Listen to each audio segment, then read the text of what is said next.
சித்தத்தை நான் செய்வதே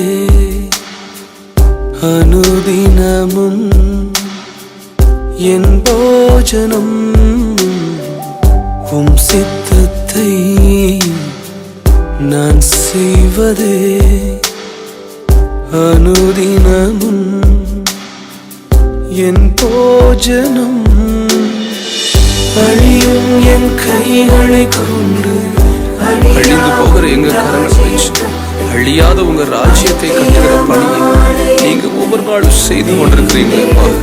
எங்களால ஒன்றுமே அல்ல, பலத்தினாலும் அல்ல, பராக்கிரமத்தினாலும் அல்ல, உங்களுடைய ஆவினாலே எங்க ஊழியம், எங்க சபை, எங்க குடும்பம் எல்லாம் உங்களால நடக்குப்பா. நீங்க தான்ப்பா நடத்தி சொல்றீங்க. ஆராதிப்பே அதை